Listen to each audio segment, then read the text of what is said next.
Mike Church here live at America Fest in Phoenix, Arizona, here at the Phoenix, Arizona Convention and Conference Center.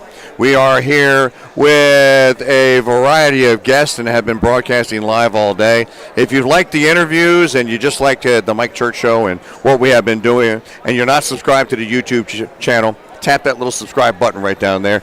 Give us a thumbs up on the broadcast. Extra credit, make a donation, crusadechannel.com/donate. It took almost 5 figures to get here and to set all this up. And any donation to our nonprofit, it is tax deductible, Crusade Radio Guild can be made at crusadechannel.com/donate. All right, Evan Sayet. Now, this guy and I go way back. I know this guy since 2005. Evan was one of the. So YouTube launches in 2003, and it basically the guys that launched it as a dating app. Did you know that? I didn't. And I never once got a date, so that makes no sense to me.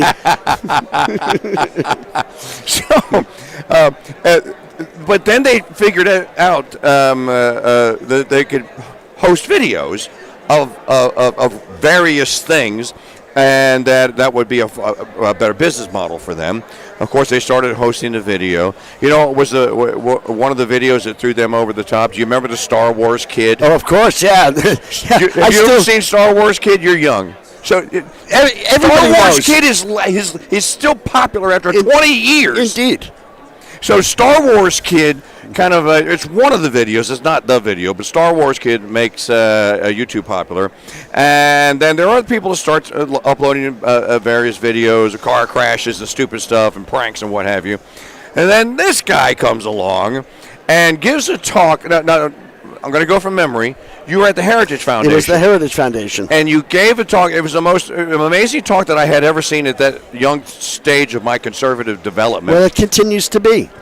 It's just that darn good. It is that good. Is it still up? Are they still taking you down? No. Other places have taken me down, but it is still available on YouTube. Not my own YouTube channel. They've taken that down. I was ghosted from all of them. They're afraid of you. They are indeed afraid of me, and rightly so. But yeah, so I gave this lecture to the Heritage Foundation, which Andrew Breitbart called one of the 5 most important conservative speeches ever given, and you were one of the very first to recognize it and jump on it, and we became friends. But I didn't even know YouTube existed.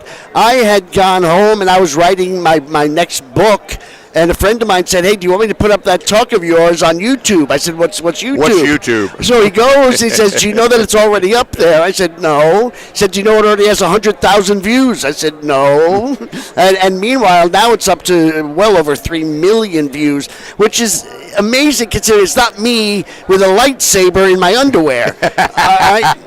It's actually a 40 can't all be Star Wars. Well, that's actually the sequel. That's the talk I gave to the Conservative Forum, was in my underwear with a lightsaber. Still didn't get a date. Okay, so the talk was about, and I was telling Evan before we went on, that I am a practicing, try to be devout Catholic, and I'm amazed by how many Catholic intellectuals now quote Alan Bloom. The book was about The Closing of the American Mind, written by an atheist Jew. It was a professor of economics at University of Chicago, University of Chicago. And Evan gave the most amazing talk about Bloom.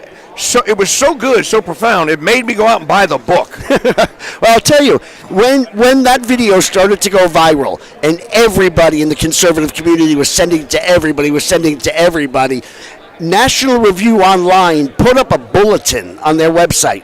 Put up a bulletin that said, "This talk from Evan Sayet," and they linked to it, "is cramming our inboxes. Please stop sending it." And so the talk was about, turn me up just a little bit, just a smidge. The talk was about Bloom's book, The Closing of the American Mind. Yeah, just a little bit. Thank you. The Closing of the American Mind. And so I brought the book. It was the hardest read. It was the hardest book. Bloom's book was the hard read. Mine's the easy read. Okay. This is his book, not Bloom's book. This is my newest book. Yep. Okay. Just a little bit more. The patently absurd, wholly unsubstantiated, and extravagantly veiled atheist origin myth by Evan Sayet. Right, and so let me tell you. Very Shakespearean, by the way. Indeed. Look, when you're writing on a topic like making the case for a creator, that's been discussed and debated and written about by people for 5,000, 10,000 years. So if you're going to write a book on that topic, you better have it stand out in some way. And thus the title, hey, you know my history. I started as a stand-up comedian. I wrote TV shows now for you're a a sit-down while. comedian. Now I'm a sit-down comedian.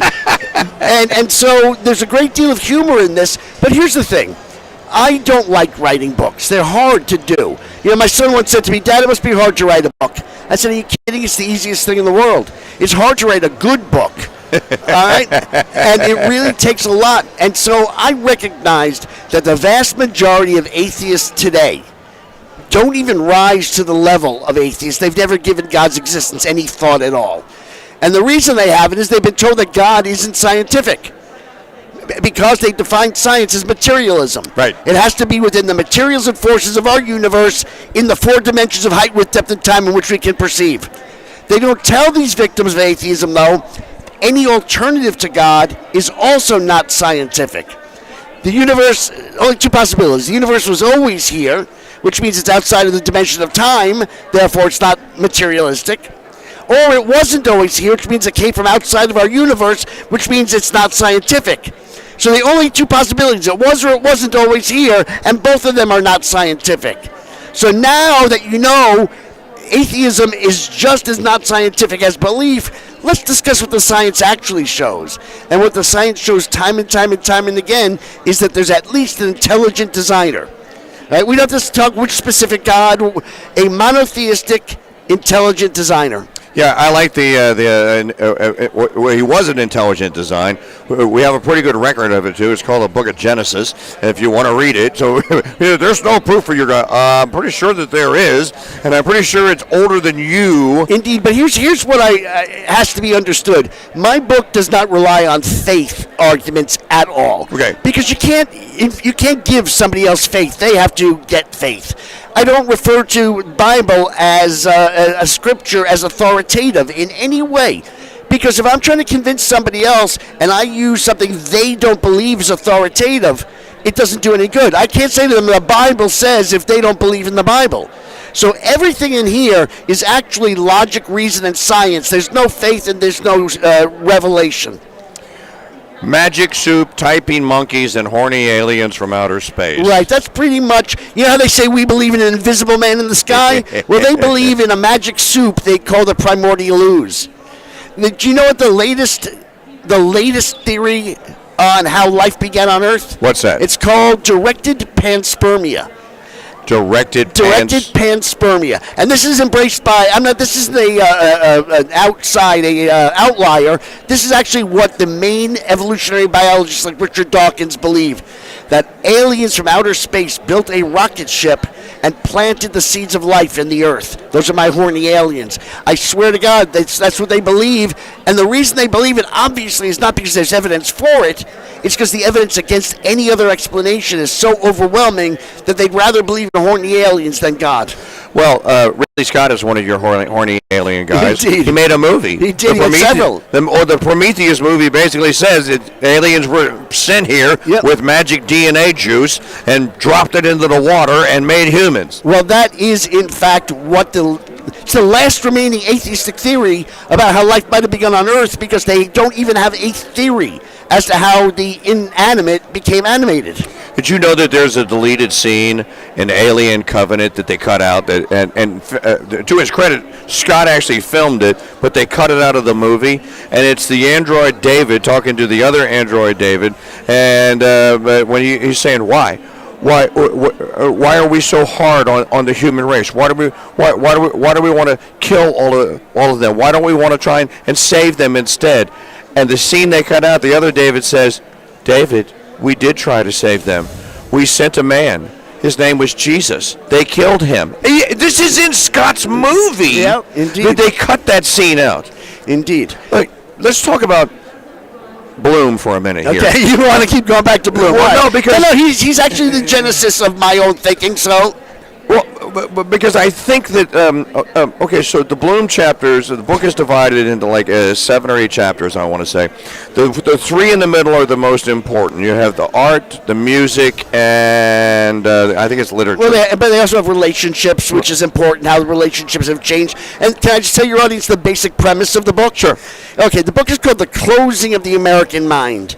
And the idea is, as a professor, he started to recognize that his students were lovely people, perhaps, and fervent in their beliefs, but none of their beliefs are the product of what he said was a project or an effort. Right. Research or deliberation, contemplation.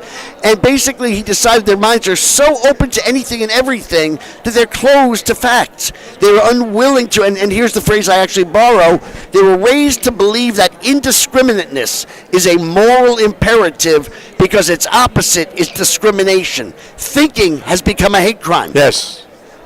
That's the premise of Bloom's book. Of Bloom's book.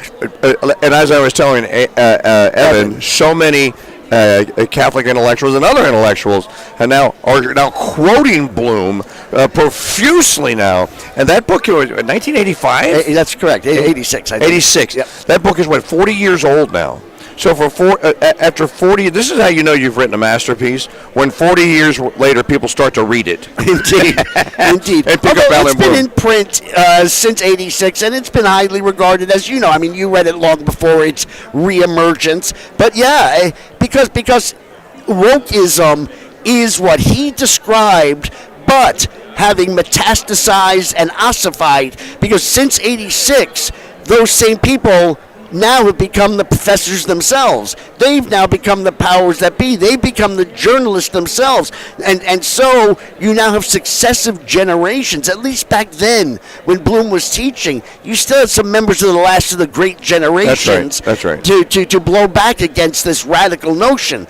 But now this radical notion that thinking is a hate crime, that the only way not to be a bigot is to never have an opinion. All answers must be nothing.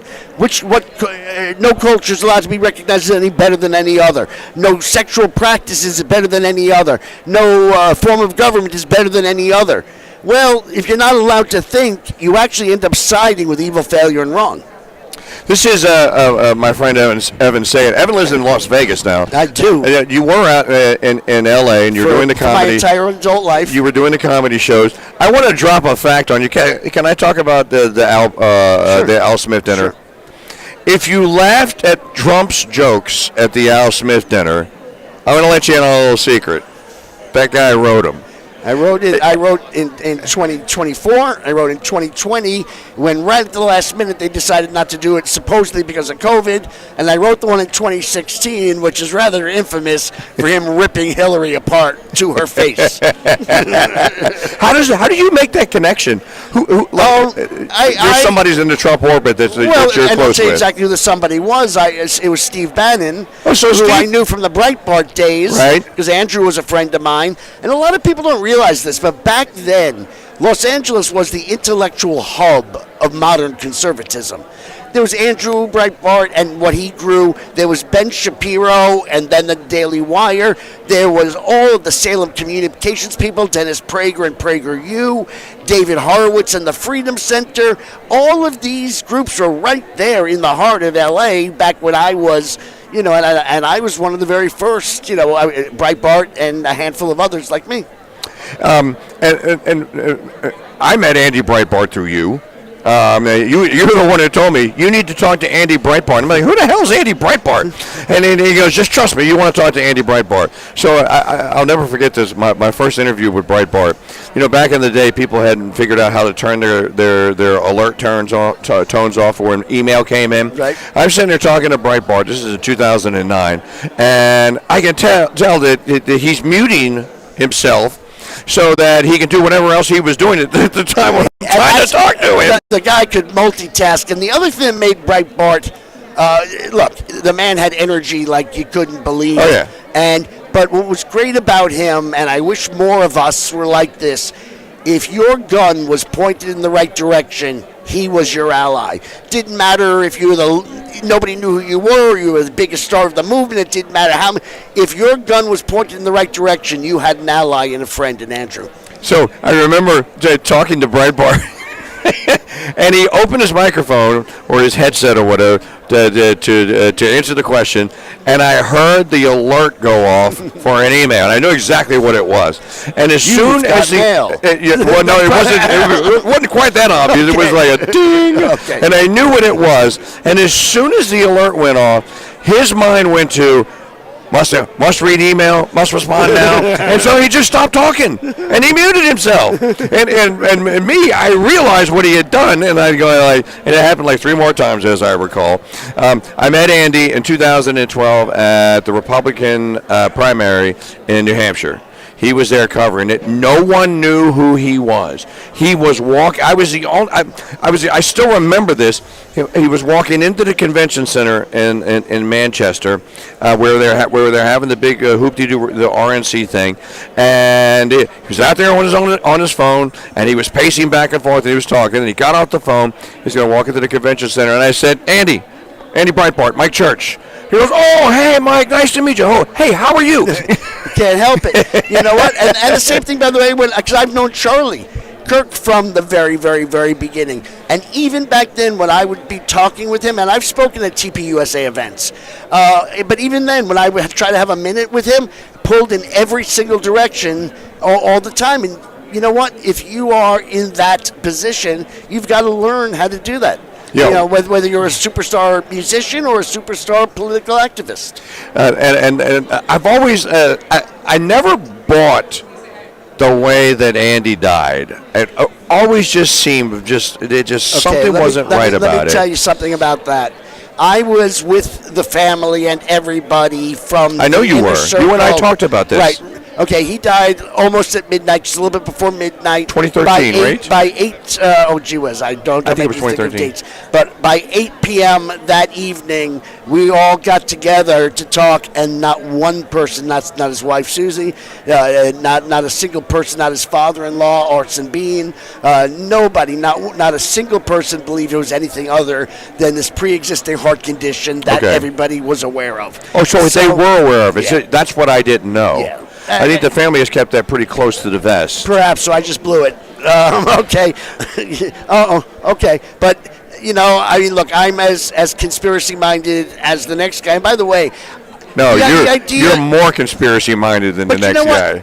Everything is a conspiracy. Oh, I agree. And you and I are conspiring right now to do this radio show. I mean, it's just a call. It's the second most brilliant thing they ever did, the conspirators ever did, was to say that calling something a conspiracy theory makes it not true.